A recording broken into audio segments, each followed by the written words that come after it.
শুরুতে জেনে নিব আসলে রাজনৈতিক দলটা কি। রাজনৈতিক দল হচ্ছে এমন একটি গোষ্ঠী যারা মূলত রাষ্ট্রীয় সমস্যা নির্ধারণ এবং সেগুলো সমাধান করে থাকে। আর চাপ সৃষ্টিকারী গোষ্ঠী হচ্ছে এমন একটি সংগঠন যারা নিজেদের স্বার্থ আদায়ের জন্য সরকারের নীতিকে প্রভাবিত করে সরকারের উপর চাপ সৃষ্টি করে, তাদেরকে মূলত চাপ সৃষ্টিকারী গোষ্ঠী বলে। এই রাজনৈতিক দল এবং চাপ সৃষ্টিকারী গোষ্ঠীর মধ্যে কি কি পার্থক্য থাকতে পারে এই বিষয়গুলো আজকে আমরা জানার চেষ্টা করি।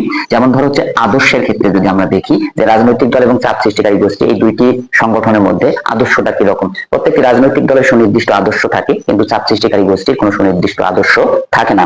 এরপর রয়েছে লক্ষ্য এবং উদ্দেশ্য ক্ষেত্রে যদি আমরা দেখে থাকি, প্রত্যেকটি রাজনৈতিক দলের সুনির্দিষ্ট লক্ষ্য উদ্দেশ্য রয়েছে, কিন্তু চাপ সৃষ্টিকারী গোষ্ঠীর কোনো সুনির্দিষ্ট লক্ষ্য উদ্দেশ্য থাকে না। যেমন রাজনৈতিক দলের লক্ষ্য উদ্দেশ্য হচ্ছে রাষ্ট্রীয় ক্ষমতা দখল করা, আর চাপ সৃষ্টিকারী গোষ্ঠীর লক্ষ্য উদ্দেশ্য থাকে শুধু নিজেদের স্বার্থ আদায় করা।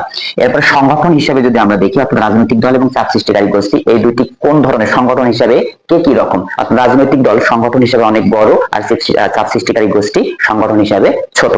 আর সিদ্ধান্ত গ্রহণের ক্ষেত্রে যদি দেখি, সিদ্ধান্ত গ্রহণ করা এটা রাজনৈতিক দলের জন্য অনেক সময় সাপেক্ষ ব্যাপার, কারণ রাজনৈতিক দল তাদের নিয়মতান্ত্রিক উপায়ে সিদ্ধান্তগুলো গ্রহণ করে থাকে, অর্থাৎ তারা দ্রুত কোনো সিদ্ধান্ত নিতে পারে না। আর চাপ সৃষ্টিকারী গোষ্ঠী এটা খুব সহজেই তারা সিদ্ধান্ত গ্রহণ করতে পারে, যেহেতু তারা ছোট সংগঠন, যারা দ্রুত সিদ্ধান্ত গ্রহণ করতে পারে। আর কর্মপরিধি যদি দেখি, তাহলে রাজনৈতিক দল এদের কর্মপরিধি ব্যাপক, আর চাপ সৃষ্টিকারী গোষ্ঠীর কর্মপরিধি হচ্ছে সীমিত।